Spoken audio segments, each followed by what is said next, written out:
sports and basketball geeks, welcome back to Movie Ball. The trade deadline in the NBA is something NBA fans just look forward to every single year because we want those juicy shifts in the NBA landscape. We want those Woj bombs. We want those low nukes. We just want to see shit go crazy. And this is a year that we're now in the past we've been disappointed by some trade deadlines with not much happening, but we've also been spoiled in recent years. I mean, just last year leading up to the deadline, we had the whole Porzingis move to Dallas. A few years back before that, we had the giant DeMarcus Cousins trade to New Orleans that happened like in the middle of the All-Star game. And we've had other notable ones as well. I mean, Melo back in the day to the Nuggets, right? From the Nuggets to the Knicks. So, I mean, we've had big ones, and then we've had just a whole bunch of shit in the middle of all of that. Like, smaller transactions or just, maybe good role players going to teams that need it, stuff like that. So first, we'll just start with the juiciest trade of them all. D'Angelo Russell to the Timberwolves alongside Jacob Evans and Omari Spellman in exchange for Andrew Wiggins, a 2021 top 3 protected first-round pick, and a 2021 second-round pick. That is sexy. The T-Wolves had been eyeing D'Lo for since last summer, but essentially they've been really trying to hammer home to the Warriors that they want him in the past couple of days, and it didn't look like it was going to happen. It looked like plans fell through, but I'm happy that it did because I do think that a lot of people are giving the Warriors shit on this one, and I think that it could be beneficial to both teams in all honesty. Obviously, Cat gets his buddy and former All-Star in D'Angelo Russell where he can finally get some kind of semblance of help. The Jimmy Butler era does not count, because we know what happened there. But this is just very exciting for the Timberwolves because you finally get someone to pair with Karl-Anthony Towns, someone who's very good, and it's just going to be a very young, exciting duo to watch. And if they can manage to complete the roster around those two, at least get some very good role players around them, you will definitely see an improvement, and they're definitely going to be a team to watch in the next couple of years. Hopefully, maybe they even get Devin Booker. Not to mention, they can finally get over that hump of the toxicity of the Andrew Wiggins era where, yes, he was a good player, but didn't live up to the hype and the gargantuan expectations that everyone had for him as the number 1 overall pick in the NBA draft. He hasn't lived up to that, and they can just totally part ways with that giant contract, which is just an absolute win for the Timberwolves. On the Warriors side of things, yes, this contract sucks. It's one of the worst contracts in the league, but I don't think it's as big of a gamble or as big of a risk as a lot of people are saying it is, because facing the facts, D'Angelo Russell was just not going to fit on this team in that 6th-man role behind Steph Curry and Klay Thompson. It was a good half-year rental to just have some fun for the Warriors fans that got all these injuries, even though they just had a 5-year fucking dynasty and they didn't really need anything this year. But they got D'Lo, and it wasn't going to work out. And maybe people are like, they could have gotten better value for him, but I think that bringing Andrew Wiggins over, plugging him into the 3 where they desperately need a small forward, even though it's positionless basketball, plugging him into that 3, having Wiggins step into this winning environment surrounded by all-time players and great veteran leadership, something he's never had before. He could truly blossom into a very smart and capable player that could do a lot of good things for this Warriors team. The Warriors also get the Wolves' 2021 first-round pick, and it's top 3 protected. So if it was the top 3 pick, the Warriors wouldn't get it. But essentially, if the Wolves don't sign anyone capable enough to help the duo of Cat and D'Lo get further and improve, the Wolves could still be kind of a pretty shitty team, and that means the Warriors could wind up with a top 7 pick. And apparently, the 2021 draft is going to be very good. So it's going to be interesting to see where that all falls. Moving on to some help that the Wolves would have had, they traded Robert Covington to Houston in a 4-team trade that included the Hawks and Nuggets as well. The Nuggets didn't really get anything too noticeable aside from Houston's first-round pick and the addition of Noah Vonleh, but I don't know how much the presence of Noah Vonleh is really going to help that Denver team. And then the Minnesota Timberwolves also, they did get some players. They got Malik Beasley and Juancho Hernangomez, who I do think could be very good players if thrust into the right role. Atlanta got Clint Capella, which is pretty awesome because I like Capella a lot. He's not a hard center to replace as his skill set is easy to find in the NBA, but with that skill set, he's one of the best to utilize that skill set. Rim run, set screens, protect the paint, get boards, finish lobs. Adding this kind of defensive presence and rebounder to the Hawks shows Trae Young that the organization is at least trying to make the team around him better. I don't think that Capella is really that extra piece that's going to get the Atlanta Hawks to the playoffs next season, but it can't hurt. It certainly can't hurt having an elite rebounder and shot blocker like Capella with postseason experience added to this team. The Hawks needed a more capable center, and now they've got one. And Rocco on the Rockets, it's been talked about to death now, and I mean, it's great to get someone who very well may be the best role-playing 3-and-D wing player in the league, and it certainly helps the Rockets with that position. But they are just going to get steamrolled in the playoffs. The Lakers with Anthony Davis, JaVale McGee, Dwight Howard, the Utah Jazz with Rudy Gobert, the Denver Nuggets with Nikola Jokic, they've got no size, they've got no front court presence. I understand the small ball lineup. They literally beat the Lakers in their first game. I understand. Then they got destroyed by the Suns like the next day. So I don't know how it's going to work out. I don't think it's going to pan out. I'd love to be proven wrong. I want the Rockets to go pretty far. I love James Harden. I like Russell Westbrook's game quite a bit. I like these players, but I just don't think that it's really going to match up well, especially in a 7-game series. If it comes down to it and you have to play 40-year-old Tyson Chandler 37 minutes a game because you have no one that's big enough to do anything, it's going to cause some problems. Next up, we have the Miami Heat getting Andre Iguodala, Jay Crowder, and Solomon Hill, while the Grizzlies receive Justice Winslow, Dion Waiters, and Gorgui Dieng, with the Timberwolves again getting involved in another trade, with them receiving James Johnson.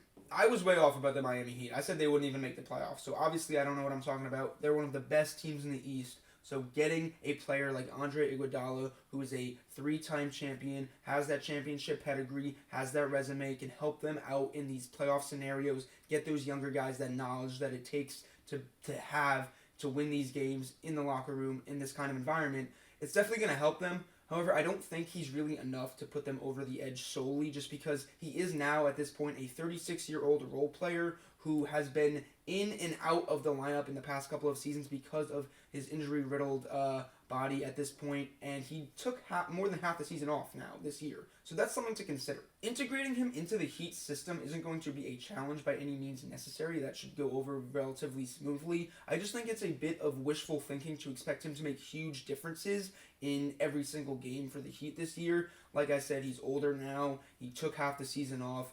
But still, he will be able to clamp up some of the other team's best players, and that could help them win a game in a series that's very close. So, yes, he's going to provide some help for sure. I just don't know if it's really enough to take the Heat over the edge and be those extremely, extremely loaded contenders. But luckily, the Heat also got Jay Crowder out of this whole deal, and I didn't see that coming, and that's really great for them because when you look at it, he's basically as valuable as Robert Covington when put into the right system. We've seen him on the Celtics do very good things. We saw him just on the Grizzlies doing a lot to help that young core stay intact and get to the playoffs and fight for the playoff picture. Jay Crowder plays defense, he hustles, he shoots the three. He is going to be a very solid piece, a very good rotational wing for this Heat team, and will also provide them with experience and knowledge and all that jazz. So the Grizzlies finally get rid of that looming storm cloud of Iggy, and with their big acquisition, they get Justice Winslow. I really like how Winslow has developed, and they clearly got good return for a player that literally didn't even play for them. So they definitely, for their side of things, they won this trade because they didn't even have a player playing. Iggy refused to play, but now they have Winslow, who probably can't even play because he's never on the court. He's injury prone as fuck. I do think he is a good piece. They obviously, like I said, they got something. They got other players as well. They got Gorgui Dieng, which is low-key very nice front court depth to have behind their other pieces. But I just think that Justice Winslow, he's just so injury prone. I'm not sure how his game really fits because he's not a great three-point shooter, and I feel like he needs the ball. He's kind of like a point forward sometimes. So I'm not sure how well it really fits and works out for the Grizzlies, but to add him to this young core that is blossoming and for him to have a fresh start and slide him in right at that 3, I do think that it is a good deal no matter what because they had a player that just literally didn't do anything for their team and they got good pieces in addition for that.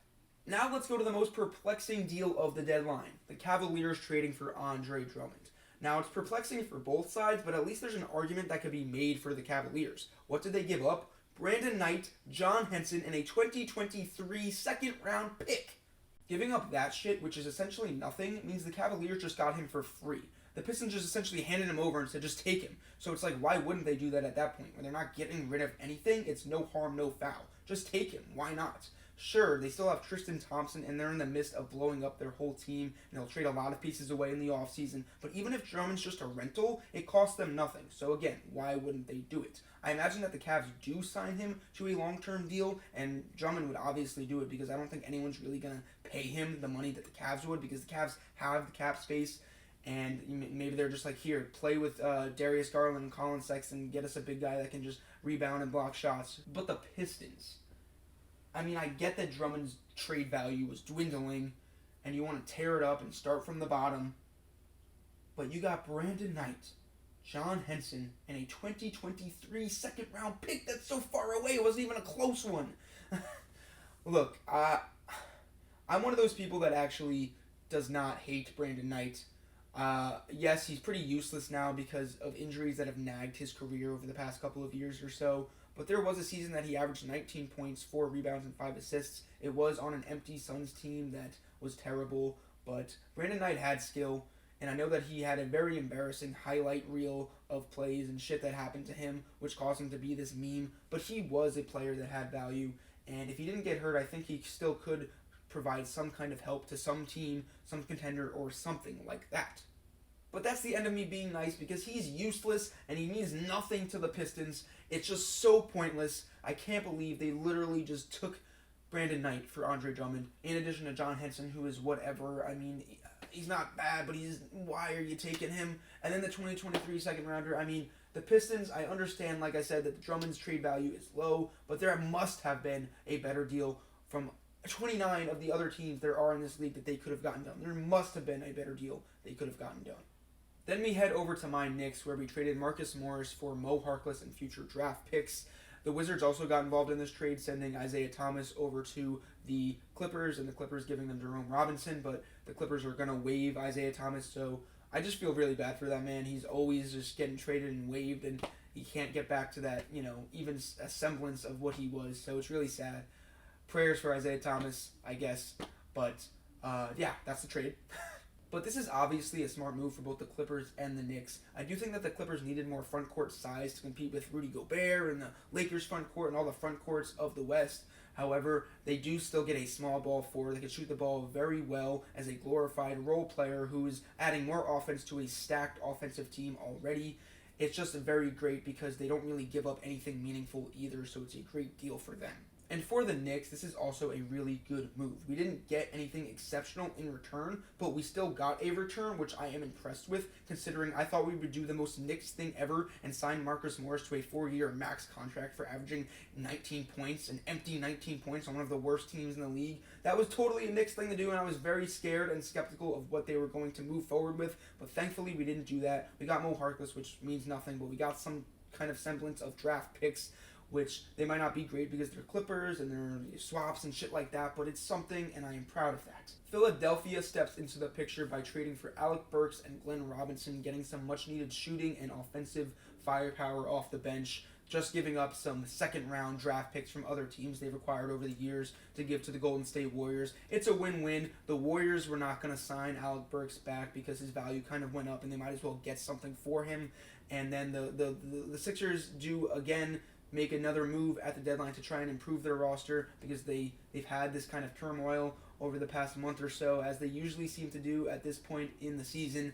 They're trying to improve their roster and get that shooting and help out. Again, I don't know how much it really helps them because they're going to play limited minutes in favor of the starters and the big players on this Sixers squad, but it definitely does not hurt them. It's a good move for both teams. The Hawks traded back for Dwayne Dedmon, and I don't really like this deal for them. Sure, Jabari Parker and Alex Len aren't amazing, but I thought they were pretty good bench pieces for their roles. Now you get Dwayne Dedmon, who's basically a lesser extent of Clint Capella, instead of keeping your Enes Kanter-esque center in Alex Len, who's better at getting points, better at getting rebounds, better at offense. That would have been a nice way to spice up your bench, but keeping Alex Len coming off the bench. He's not a great starting center.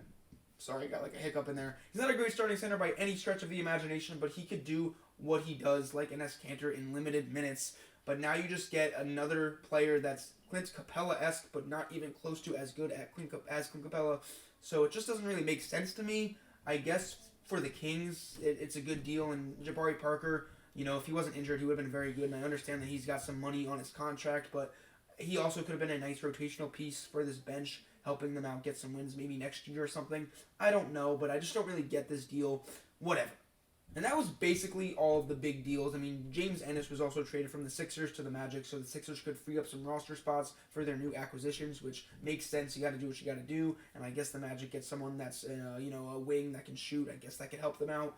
But at the end of the day, it's kind of less significant, and I don't think there's anything else that's detrimental here to talk about in terms of trades. There were smaller ones and smaller moves that happened, but I just don't think they're that big of a deal. If you want to find them, figure out what they are, Google, Bing, Yahoo, type it up. Trade deadline. What other ones were there? So like, comment, subscribe. You're not going to, but I just have to say it because I gotta say, I gotta remind you. If I say it at the beginning of the video, then you would know. But then I finish talking and you just exit the video, so you don't even know what I'm saying right now. But whatever. I mean, hey, it's not like I take my YouTube that seriously. Maybe I'll get back to doing it seriously. I enjoy doing these videos. It's just very time consuming. There's a lot of shit in life, and it's not like I don't know. What am I talking about? End the video.